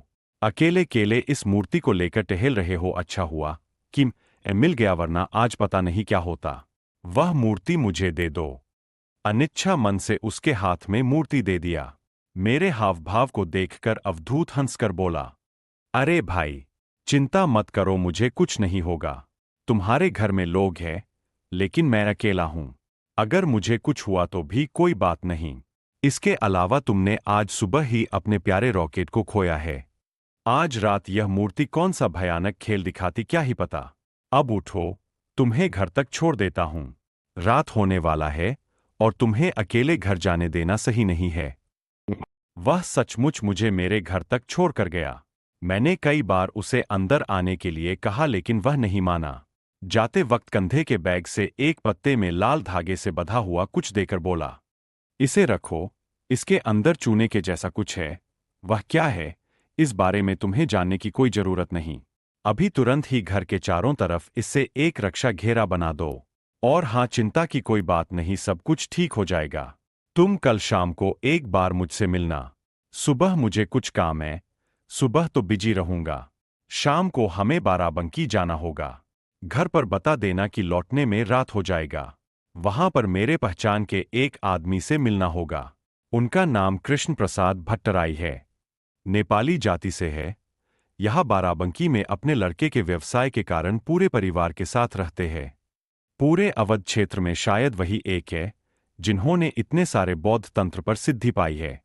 उनके पास एक आश्चर्यजनक शक्ति है, वो किसी भी वस्तु को छूकर उसका अतीत बता देते हैं। इस मूर्ति के इतिहास के बारे में जानना बहुत ही जरूरी है। इसके अलावा इस समस्या से छुटकारा पाने का सही रास्ता वह बता सकते हैं। अब मैं चलता हूं। मैं बोला, अपना फोन नंबर तो दो। भाई, मैं मोबाइल नहीं चलाता। इस युग में मोबाइल नहीं इस्तेमाल करता। क्या ऐसा आदमी इस पूरे लखनऊ में है? फिर तुम्हारे साथ कांटेक्ट कैसे करूंगा? कल शाम 4 बजे बस स्टैंड आ जाना। और हां, याद से रक्षा घेरे को बना देना। अवधूत वहां से चला गया। उसके परछाई के गायब होने तक गली के मोड़ पर अंधेरे में खड़ा रहा। मन में एक आश्चर्य प्रकार की शक्ति महसूस हो रहा है। मन ऐसा कह रहा है कि सभी समस्याएं खत्म हो जाएगी। अगले दिन 4 बजे बस स्टैंड पर अवधूत से मिला। वह सही सलामत है, यह देखकर मेरे मन को शांति प्राप्त हुई। मूर्ति उसे हैंडओवर करके मैं बहुत ही चिंता में था। वहां से बाराबंकी के लिए बस पकड़ा। बस से बाराबंकी जाते हुए मैंने अवधूत से पूछा, कल रात तुमने भी कुछ देखा? अवधूत ने बोलना शुरू किया, हाँ, मैंने सोचा था कि तुम्हें बताऊंगा। तुमने जो कुछ भी देखा था वह सब एकदम सही है। उस मूर्ति को जानबूझकर ही मैंने अपने कमरे में रखा था। कल रात को बहुत ही ठंड लगने के कारण मेरा भी नींद खुल गया था। नींद से जागने के बाद मैंने देखा कि कमरे के अंदर हल्के हरे रंग की रोशनी चारों तरफ बिखरा हुआ है। मैं बिस्तर पर नहीं सोता, नीचे फर्श पर चटाई बिछाकर सोता हूँ। नींद से जागते ही पीछे घूमकर जो दृश्य मैंने देखा उसे कोई आम आदमी देख ले तो वह वही डर से बेहोश हो जाता। कमरे के दीवार पर छिपकली की तरह ही 10-12 साल की एक लड़की इधर उधर चल रही थी। कोई मनुष्य उस तरह दीवार पर चल फिर नहीं सकता। उस लड़की की हाथ पैर कुछ ज्यादा ही बड़े थे तथा अपने बड़े बड़े नाखूनों से दीवार को पकड़ रखा था। सबसे अचंभित कर देने वाली बात यह है कि उसके 3 बड़े बड़े सिर थे। मैंने जैसे ही उसकी ओर देखा उसने भी मुझे देखा। उसके 3 जोड़े भयानक आंखों की दृष्टि मेरे ऊपर पड़ी तथा एक भयानक हंसी की आवाज पूरे कमरे में गूंजने लगा। उस आवाज को सुन डर से मानो पूरा शरीर कांप जाए। रात को नींद से जागने के बाद 3 सिर वाली लड़की को ऐसे दीवार पर चलते फिरते हुए देख क्या हाल होगा यह तुम समझ ही सकते हो। फिर वह लड़की दीवार से नीचे उतरी और दोनों घुटनों से लगभग रेंगते हुए मेरी तरफ बढ़ने लगी। उस वक्त ठंडी की वजह से मेरा शरीर कांप रहा था। मेरे तकिए के पास ही महाकाल यज्ञ के भस्म का थैला रखा हुआ था। अक्सर उसे सिर के पास ही रखकर सोता हूँ। किसी तरह उस थैले में हाथ घुसाकर एक मुट्ठी भस्म निकाल तथा एक प्रयोग रक्षा मंत्र मन में ही बोलकर भस्म उस लड़की पर फेंक दिया। तुरंत ही कार्य हुआ। कमरे के अंदर से वह हल्का हरा रोशनी खत्म होकर कुछ सेकंड के लिए एक लाल रोशनी दिखाई दिया और लाल रोशनी खत्म होते ही सब कुछ पहले जैसा सामान्य हो गया। पूरे कमरे में कहीं भी कोई नहीं था। इसके बाद पूरी रात कोई ऐसी घटना नहीं हुई, लेकिन हाँ, ऊपर के कमरे में रात भर किसी के धीरे धीरे कराहने व इधर उधर चलने की आवाज सुनाई देता रहा। जो भी हो, आज ऐसा लग रहा है कि इस समस्या का समाधान हो जाएगा। मैं बस की खिड़की से बाहर उदास मन से देखता रहा। यह सब गलती मेरी ही है। इस समस्या को मैं ही उठा कर लाया था। अनजाने व्यक्ति द्वारा कोई चीज ऐसे ही नहीं लिया जाता। यह बात आज तक नहीं समझ पाया। माँ ठीक ही कहती है कि मैं उम्र में बड़ा हो गया हूं, लेकिन मन से अभी भी मैच्योर नहीं हूं। मेरे कारण ही इतने सारे लोग इस वक्त खतरे में हैं। जान से भी प्यारे रॉकेट को खोया। अपने ऊपर मुझे इस वक्त एक गुस्सा मिश्रित नफरत हो रहा था। बस से जब बाराबंकी उतरा तो 5 बजकर कुछ मिनट हो रहे थे। वहां से रिक्शे में कृष्ण प्रसाद भट्टराई के घर पहुंचने में 5:30 बज गए। घर के अंदर एक काम करने वाले आदमी ने दरवाजा खोलकर हमसे जानना चाहा कि हम किससे मिलना चाहते हैं। अवधूत ने कहा कि वह कृष्ण प्रसाद जी को जाकर बोले कि अवधूत उनसे मिलने आया है। वह नौकर अंदर चला गया और लगभग 2 मिनट बाद आकर फिर दरवाजा खोल हमें अंदर ले गया। हॉल नुमा सुंदर बड़ा घर शायद किसी हिंदू परिवार से खरीदा था। सीढ़ी से ऊपर जाकर एक कमरे में नौकर ने हमें बैठने को कहा और बताकर गया कि कुछ देर प्रतीक्षा करो, कृष्ण प्रसाद जी कुछ देर में ही आएंगे। उस कमरे में चारों तरफ कई सारे अद्भुत प्रकार की वस्तुएं रखी हुई थी तथा साथ ही एक सुंदर महक से पूरा कमरा सुगंधित था। अवधूत से पूछने पर उसने बताया कि यह कस्तूरी की महक है। पूरे कमरे में कई जगह दीवार पर शेल्फ बना हुआ है। एक जगह मार्बल डस्ट का एक सुंदर बुद्ध मूर्ति रखा हुआ है और उसके नीचे भी कई प्रकार के देव देवियों की मूर्ति रखा हुआ है। हमारे देश के सिक्किम व नेपाल, भूटान वाले मंदिर व मार्केट में ऐसे भयानक दर्शन वालों कई मूर्तियों को मैंने देखा है। इसके अलावा भी कई सारे पुराने किताब वहां रखे थे। रोल किया हुआ स्क्रिप्चर, क्रिस्टल की जपमाला, कई प्रकार का घंटा, सुंदर पीतल की कटोरी, इसके अलावा और भी कई प्रकार की अद्भुत सामान वहां इधर उधर रखा हुआ था। अवधूत ने एक कटोरी के जैसा वस्तु दिखाकर पूछा, वो क्या है जानते हो? नहीं। खोपड़ी के ऊपर का भाग, उससे पेय पीने का कार्य करते हैं। दरवाजे के पास पैरों की आवाज सुनकर हम उठ खड़े हुए। एक बड़े से शरीर वाले अद्भुत कपड़ा पहने एक आदमी आकर खड़े हुए। अवधूत ने आगे बढ़कर उनको प्रणाम किया। इसका मतलब यही कृष्ण प्रसाद भट्टराई जी है। हमें बैठने को बोलकर खुद सामने रखे हुए भालू के चमड़े के आसन से बने कुर्सी पर आकर बैठे। कैसे हो अवधूत? एकदम शुद्ध अवधी भाषा में प्रश्न पूछा। उनका चेहरा नेपाली की तरह है, परंतु बहुत ही स्पष्ट अवधी भाषा बोलते हैं। शायद बहुत सालों से यहां रहने के कारण ऐसा है। उम्र यही लगभग 60 के आसपास होगा, लेकिन देखकर ऐसा नहीं लगता। नेपाली लोगों के जैसा चेहरा गोल नहीं बल्कि उससे अगल लंबा चेहरा है। दोनों आंख छोटे लेकिन बहुत ही उज्ज्वल, शरीर हेल्दी, सिर पर लंबे काले सफेद बाल पोनीटेल करके बांधा हुआ। तो आज मेरे पास कैसे? अवधूत बोला, आपके पास एक समस्या के कारण आया हूं। इस बारे में आप ही हमारी सहायता कर सकते हैं। असल में मेरे इस दोस्त ने एक अनजाने व्यक्ति से एक मूर्ति पाया है। वह कोई बौद्ध देवी का है। उस मूर्ति को घर लाने के बाद से ही कई सारी अद्भुत घटनाएं हो रही है। इसी मूर्ति के कारण कल इसका प्यारा कुत्ता भी मारा गया। इस वक्त मूर्ति मेरे पास है, देखिए क्या इसे पहचान सकते हैं? कहते हुए अवधूत ने बैत से लाल कपड़े में मुड़ा हुआ मूर्ति को निकाल कृष्ण प्रसाद जी को दिया। अब तक शांत चुपचाप बैठे हुए भट्टराई जी मूर्ति को ठीक से एक झलक देखने के बाद आश्चर्य में पड़ गए। उनके चेहरे के हाव भाव को देखकर समझ आ गया कि उन्होंने इस मूर्ति को पहचान लिया है। कृष्ण प्रसाद जी उत्तेजित होकर बोले, मुझे सब कुछ बताओ, कुछ भी मत छुपाना। हम दोनों ने कृष्ण प्रसाद जी को सब कुछ बताया। हम यह भी ध्यान दे रहे थे कि घटना को सुनते हुए उनके आंख बार बार चौड़े हो जाते। सब कुछ बताने के बाद अवधूत ने उनके तरफ देखकर बोला, इसका इतिहास जानना बहुत ही जरूरी है। यह किस देवी की मूर्ति है? किस उद्देश्य से इसे जगाया गया व अब तक यह कहाँ थी? कृष्ण प्रसाद जी ने उस मूर्ति को दाहिने हाथ से ऊपर उठाकर बोले, मुझे थोड़ा वक्त दो, इस बीच कोई भी आवाज मत करना। यही बोलकर उन्होंने एक लंबा सांस लिया और अपने आंख को बंद किया। पूरे कमरे में पिन ड्रॉप साइलेंस है। घड़ी के टिक टिक की आवाज सुनाई दे रहा है। कमरे में केवल कस्तूरी की महक के अलावा मानो सब कुछ ठहर गया है। सामने ही कृष्ण प्रसाद भट्टराई जी मूर्ति को हाथ में पकड़कर लगभग 5 मिनट से ज्यादा ध्यान मग्न है।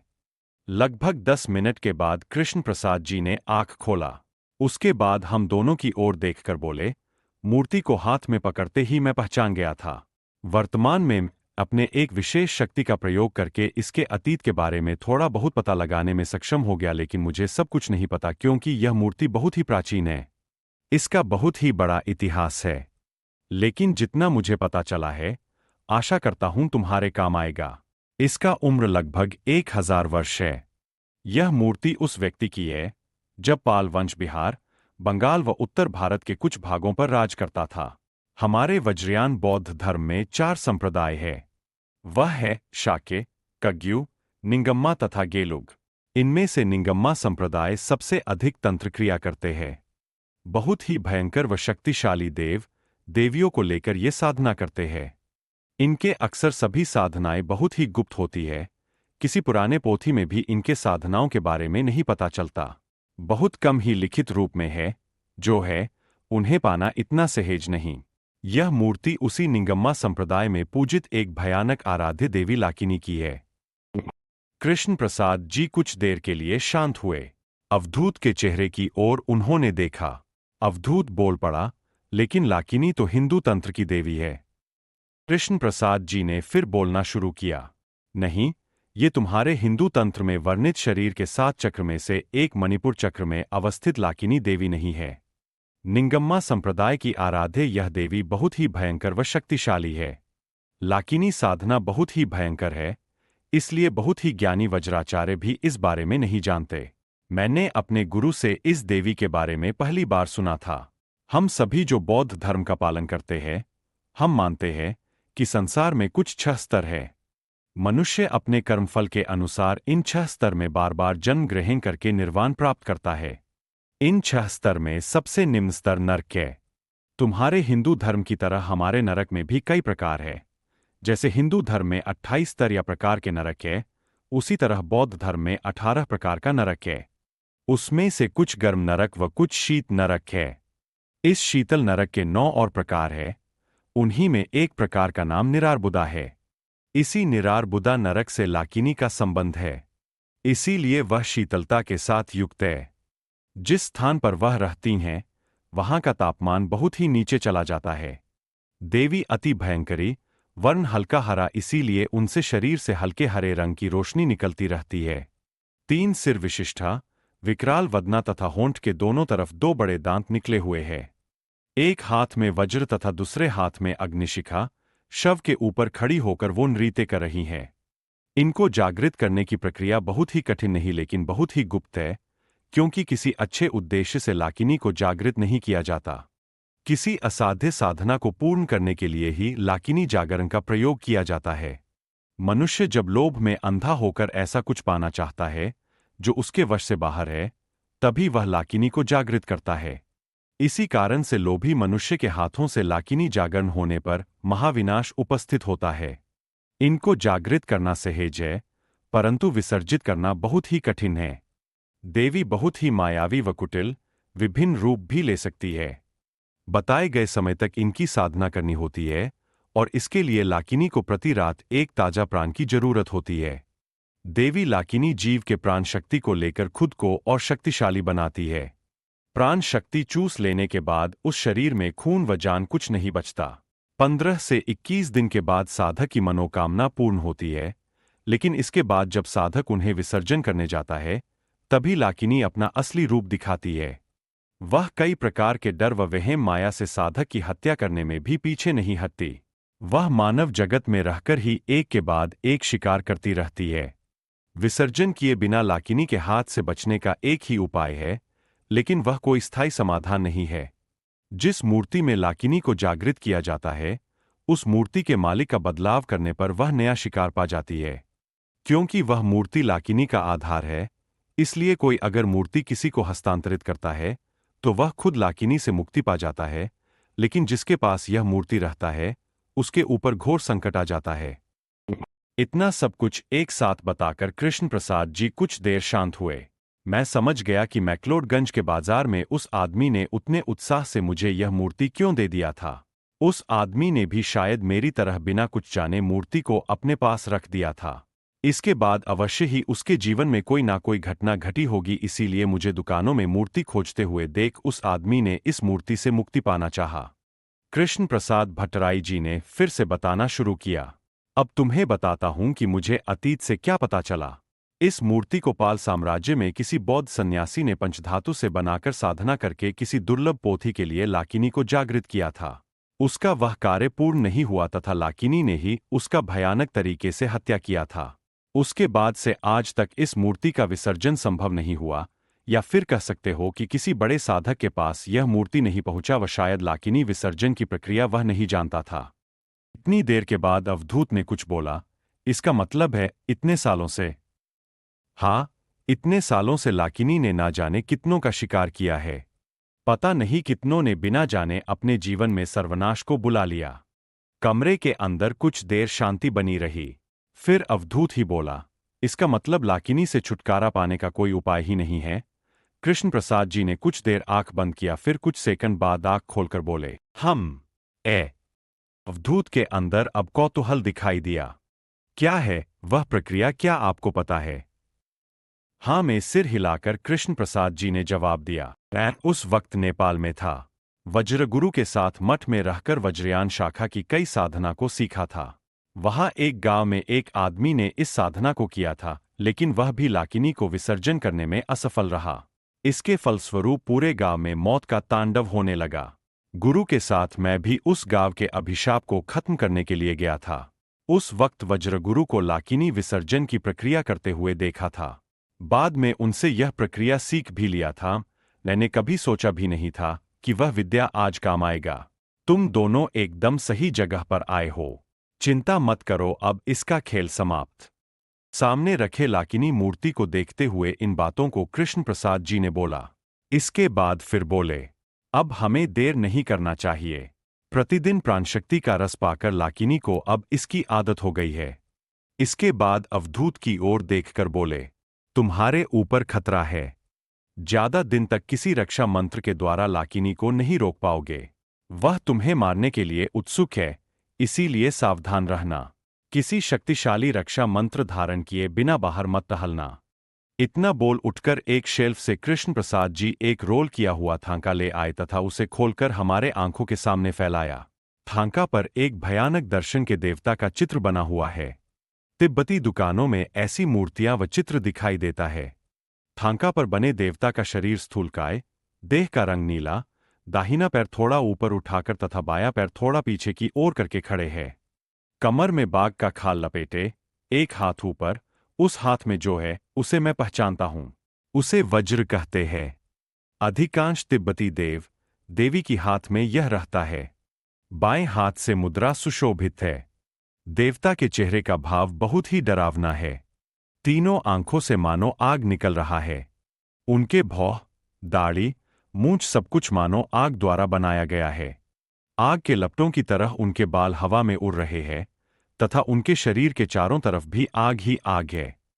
कृष्ण प्रसाद भट्टराई जी बोले, इनका नाम देवता वज्रपानी है। चतुर्भुज अवस्था में इनका नाम ही भूत दामर है। तुम्हारे हिंदू धर्म में इन्हें महाकाल रुद्र के क्रोध रूप में संबोधित किया गया है। हाँ, ये तुम्हारे हिंदू तंत्र में वर्णित क्रोध भैरव ही है। जगत के सभी नकारात्मक शक्ति, भूत, प्रेत, पिशाच इन्हीं के अधीन है।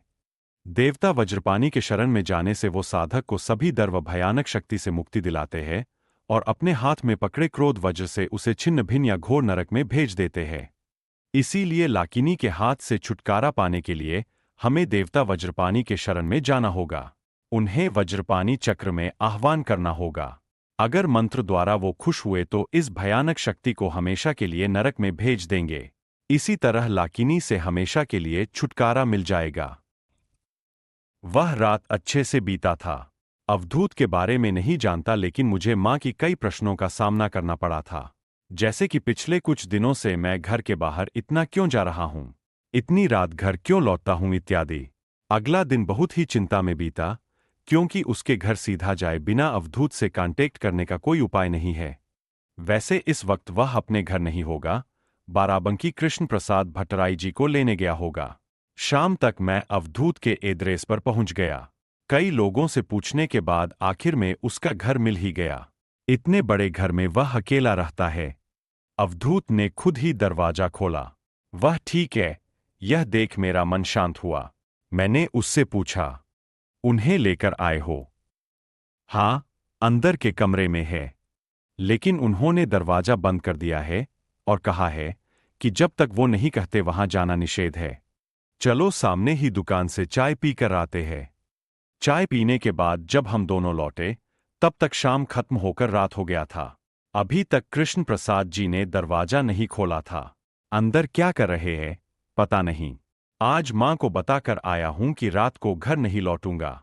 रॉकेट की मौत से मां थोड़ा घबराई हुई थीं, इसीलिए उन्हें कैसे मनाया यह मैं ही जानता हूं। हम दोनों कुछ देर और आंगन में टहलते रहे। घड़ी में टाइम देखा तो 9 बज रहे थे। ठीक उसी वक्त कृष्ण प्रसाद जी दरवाजा खोलकर बाहर आए। आज उनके पोशाक में अद्भुत परिवर्तन है। उन्होंने किसी बौद्ध लामा की तरह हल्के लाल रंग का किमोनो जैसा कुछ पहन रखा है। उनके गले से रंग बिरंगे 4-5 क्रिस्टल की माला झूल रहा है। अब उन्होंने हम दोनों को अंदर आने के लिए कहा। एक बड़ा सा कमरा, अंदर लगभग 10 से 15 दीपक जल रहा है। पूरा कमरा एक हल्की भीनी भीनी सुगंध से भरा हुआ है। यह मक्खन का सुगंध है। मैं इतना जानता था कि बौद्ध अनुयायी हमारी तरफ घी या सरसों के तेल का दीपक नहीं जलाते। उनके धर्म क्रिया का मुख्य अंग यह बटर लैंप है। इतने बड़े कमरे के फर्श पर एक बड़ा बहुत ही सुंदर सा ज्यामितीय आकृति बनाया गया है। उस आकृति की डिटेल्स बहुत ही सुंदर था। झुककर ध्यान से सब कुछ देखा तो पता चला कि विभिन्न रंगों के चूने के द्वारा उसको बनाया गया है। ध्यानपूर्वक उस आकृति को देख रहा था, कमरे के उस ओर से कृष्ण प्रसाद जी के आवाज को सुनकर ध्यान भंग हुआ। यही देवता वज्रपानी का मंडल है। इसी मंडल के बीच में हम क्रोध भैरव यानी देवता वज्रपानी का आह्वान करेंगे। चलो अब शुरू करते हैं। इसके बाद अवधूत के हाथ में एक जपमाला पकड़ाकर बोले, सभी इंद्रियों को शांत रख, मन को ध्यान मुद्रा के उच्च स्थान पर ले जाना और फिर देवता वज्रपानी को याद करना, साथ ही साथ वज्रपानी हो इस मंत्र का जप करना। लेकिन अभी नहीं, अभी मुझे बहुत सारा कार्य करना होगा। मैं जब कहूँ तब मंत्र जप शुरू करना।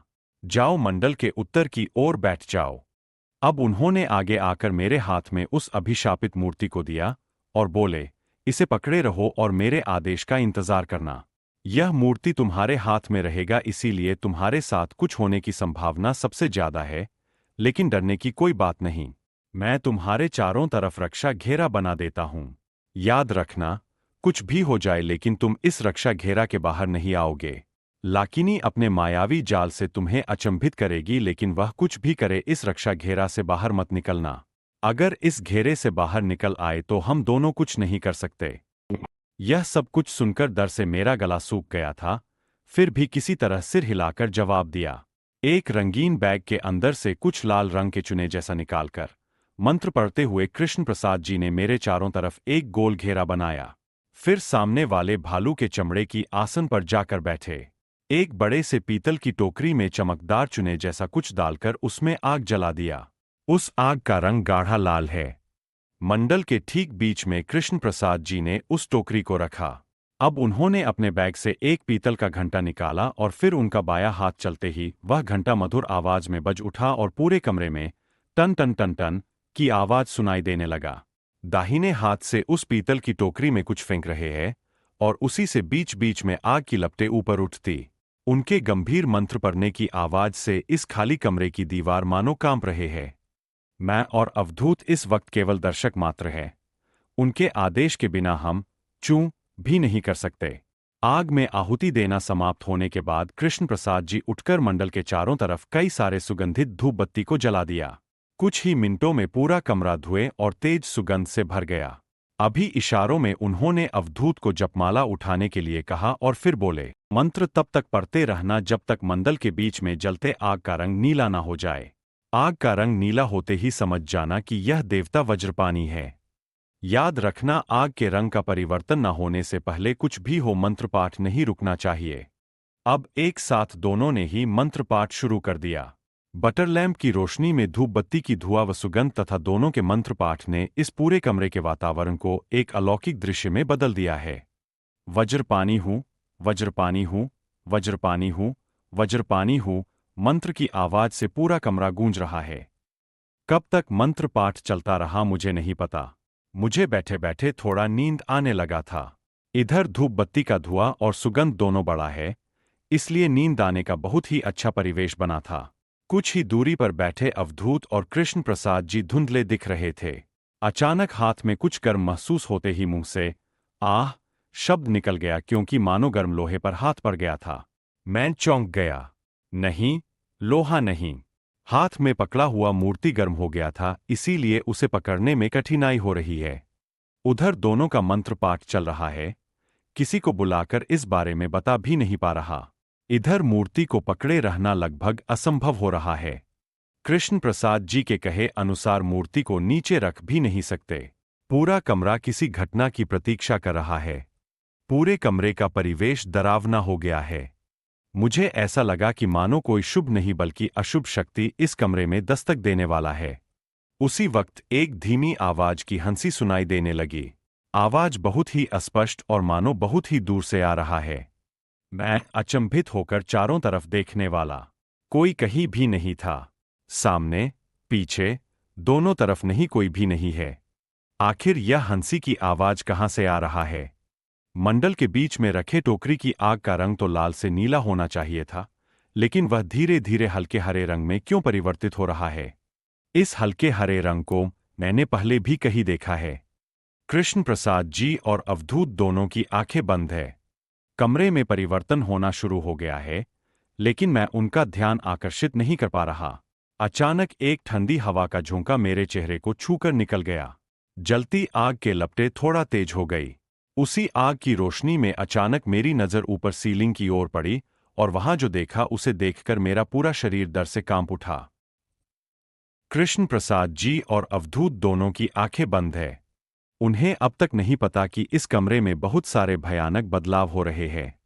अचानक जब मेरी नजर ऊपर सीलिंग की ओर पड़ी तो वहां का दृश्य किसी को भी अंदर से हिला देगा। कमरे के उस तरफ से सीलिंग पर एक बच्चा उल्टा चलता हुआ मेरे ही तरफ आ रहा था। उसके शरीर का रंग हल्का हरा है। एक नहीं, उसके 3 सिर है। लाकिनी! मेरे मुंह से ही तेज सिहरन की आवाज निकल गई। मेरे सीने के बाईं तरफ तेज दर्द होने लगा। वह भयानक छोटा बच्चा दांत दिखाते हुए खिलखिलाकर हंस रहा था। 3 जोड़े भयानक आंख में नफरत और प्रतिहिंसा चमक रहा है। वह बच्चा मेरे सिर के ऊपर आकर रुका और हंसते हुए मुझे ध्यान से देखने लगा। अचानक ही धड़ाक से वह बच्चा मेरे सामने आकर गिरा। रक्षा घेरा के अंदर नहीं, वह रक्षा घेरा के बाहर गिरा था। गिरने की वजह से उसके शरीर का कुछ अंग चोट के कारण फट गए और खून निकलने लगा। कुछ सेकेंड तक फर्श पर वह ऐसे ही पड़ा रहा। देखकर ऐसा लगा कि वह मर गया है, लेकिन अचानक ही मुझे आश्चर्य करते हुए वह बच्चा हंसता हुआ उठ बैठा। उसके एक सिर पर एक तरफ से बहुत ही जोर की चोट लगी है और वहां से निकलता खून उसके चेहरे और पूरे शरीर पर बह रहा है। ऐसी विभत्स अवस्था में भी वह बच्चा हंसता ही जा रहा है। उस घिनौने हंसी से उसके पूरे शरीर की मांसपेशी हिल रहा है। यह दृश्य और सहन नहीं कर पाया और मैं तेजी से चिल्ला पड़ा। अवधूत और कृष्ण प्रसाद जी दोनों ने मेरी तरफ देखा लेकिन मंत्र पाठ को नहीं रोका। अवधूत ने इशारे से मुझे चुप रहने के लिए कहा। कमरे के अंदर जो भयानक दृश्य चल रहा है, क्या उन्हें कुछ भी नहीं दिख रहा? वह मुझे चुप रहने के लिए कैसे बोल सकता है? वह छोटा बच्चा अब मेरे चारों तरफ टहलने लगा। एक बात समझ गया कि लाकिनी रक्षा घेरा पार करके मेरे पास नहीं आएगी, इसीलिए रक्षा घेरा के बाहर से मुझे डर दिखाने की कोशिश कर रही है। यह सोचते हैं, मुझे थोड़ा बल मिला। मैं आंख बंद करके मूर्ति को हाथ में पकड़कर बैठा रहा। इधर तेज ठंडी व आतंक की वजह से मेरा पूरा शरीर कांप रहा है। मैंने ध्यान दिया कि लाकिनी जितनी पास आई है, ठंडी उतना ही बढ़ गया है। कितनी देर तक ऐसे आंख बंद करके बैठा रहा मुझे नहीं पता। अचानक ही मैंने सुना कि दोनों ने मंत्र पाठ बंद कर दिया है। इसके तुरंत बाद ही कृष्ण प्रसाद जी के चिल्लाने की आवाज सुनाई दिया। मैंने गलती से फिर आंख खोल दिया, अगर नहीं खोलता तो ही अच्छा रहता। आंख खोलते ही जो दृश्य देखा उसे देख किसी की भी सांसें अटक जाए। अब वह बच्चा नहीं है। मेरे आसपास कोई भी नहीं है। मेरे से कुछ ही दूरी पर बैठे कृष्ण प्रसाद जी के कंधे पर बैठकर उनके सिर को आक्रोश में पकड़ी हुई है। वह एक छोटी लड़की है। उसके सिर के दोनों तरफ से और दो सिर निकली हुई है। होंठ के पास से दो बड़े भेदक दांत बाहर निकला हुआ है। प्रतिहिंसा के आक्रोश में तीनों मुंह से तीन जीभ निकला हुआ है। उसके धारदार बड़े नाखून चमक रहे हैं। मैं आगे की भयानक दृश्य के लिए बिल्कुल भी तैयार नहीं था। उस लड़की ने अपने धारदार नाखून को कृष्ण प्रसाद जी के गले पर रखकर एक बार रगड़ते ही उनका सिर कटकर धड़ से नीचे गिर